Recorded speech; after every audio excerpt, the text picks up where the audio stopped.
Assalamualaikum. Selamat pagi anak-anakku yang solih-solihah. Bagaimana kabarnya hari ini? Sehat-sehat semua ya. Nah, bertemu lagi bersama Bu Umi. Kali ini kita akan belajar subtema 1 muatan IPS, yaitu keragaman alat musik tradisional dan tarian daerah di Indonesia. Oke anak-anak, sebelum kita belajar lebih lanjut, kita berdoa terlebih dahulu ya. Berdoa mulai. Selesai. Nah, semoga apa yang kita ucapkan tadi akan mengantarkan kita, akan memudahkan kita dalam belajar ya. Amin. Oke anak-anak, simak penjelasan Bu Umi berikut ini ya. Nah, anak-anak, menurut Badan Informasi Geospasial atau BIG, Pulau Indonesia ini yang terdaftar sebanyak 13.466 pulau dan 34 provinsi. Banyaknya pulau di Indonesia ini mengakibatkan banyaknya suku bangsa yang mendiami pulau-pulau tersebut, yakni dengan adanya keberagaman suku bangsa, bahasa, agama, mata pencaharian, dan budaya. Apa sih faktor penyebab keberagaman tersebut? Di antaranya, yang pertama yaitu letak wilayah Indonesia.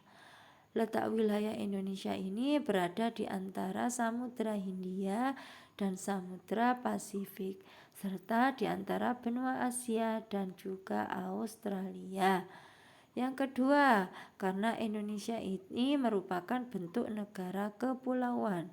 Banyaknya pulau di Indonesia ini menyebabkan penduduk yang menempati suatu pulau atau sebagian dari satu pulau tumbuh menjadi kesatuan suku bangsa. Yang ketiga yaitu karena perbedaan kondisi alam. Indonesia ini merupakan negara vulkanis dengan banyak pegunungan. Dan yang keempat, perbedaan sosial wilayah. Kenapa? Karena budaya masyarakat yang hidup di desa yaitu hidup secara tradisional dan di kota hidup secara modern. Selanjutnya, keberagaman di Indonesia. Di antaranya yaitu Indonesia ini tercermin dalam kehidupan sehari-hari, keberagaman budaya yaitu seperti apa? Yang pertama, bahasa daerah. Bahasa daerah ini merupakan bahasa yang hidup dan berkembang pada masyarakat tertentu. Berbeda dengan bahasa Indonesia.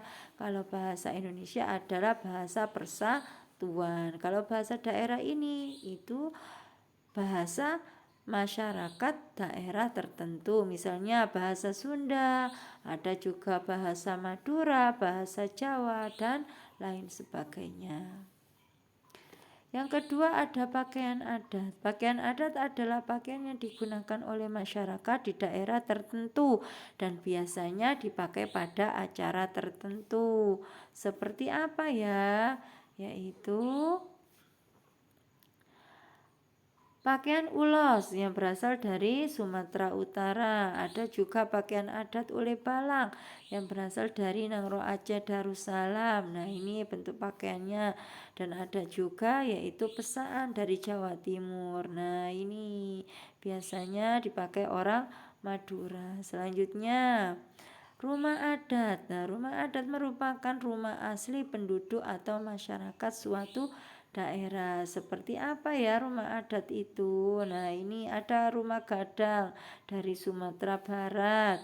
Ada juga joglo yang berasal dari Jawa Tengah. Ada honai yaitu rumah adat Papua. Ini bentuknya seperti ini ya nak ya.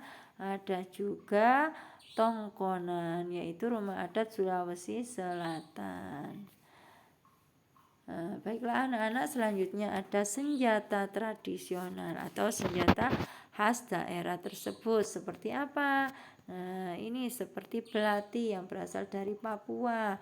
ada juga celurit yang berasal dari Madura, dan ada golok yaitu senjata khas dari Jakarta. Selanjutnya ada alat musik tradisional.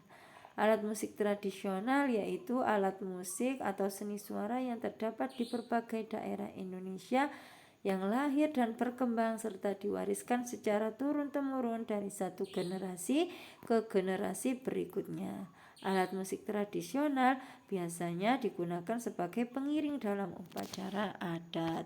Seperti apa? Yaitu gong. Nah, ini adalah alat musik tradisional dari Jawa Tengah.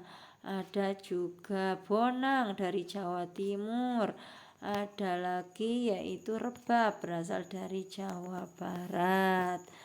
Nah, yang keenam ada kesenian daerah. Kesenian daerah meliputi tarian daerah, lagu daerah, upacara adat, dan kegiatan yang bernilai seni. Tarian tradisional mengandung banyak filosofi, baik dari pakaian yang digunakan hingga gerakan tari yang ditampilkan oleh penari tersebut. Nah, ini kesenian daerah, ada tari reog, ponorogo yang berasal dari Jawa Timur. Ada juga tari saman yang berasal dari Aceh. Ada tarian daerah mana lagi ya, yaitu tari piring berasal dari Sumatera Barat. Ada lagi tari kecak yang itu tari khas daerah Bali. Nah, itu anak-anak, demikian ya. Nah, selanjutnya setelah kalian mendengarkan penjelasan Bu Umi tadi, kalian diberikan Bu Umi tugas. Nanti tugasnya dikerjakan di buku tulis kalian masing-masing. Apa saja tugasnya, yaitu Bu bacakan ya. Yang pertama, apa faktor penyebab keberagaman di Indonesia? Yang kedua, sebutkan beberapa macam keberagaman bahasa di Indonesia yang kamu ketahui. Dan yang ketiga, selain keberagaman bahasa di Indonesia juga terdapat beberapa keberagaman lainnya. Sebutkan 3 saja ya nak dari keberagaman tersebut. Oke anak-anak, sampai di sini pembelajaran kali ini. Bu Umi tunggu tugasnya. Nah, jaga kesehatan, jangan banyak bermain ya, agar kita tetap sehat. Dan jangan lupa berdoa, sholat 5 waktu. Oke, nah pun itu saja dari Bu Umi. Terima kasih. Wassalamualaikum warahmatullahi wabarakatuh.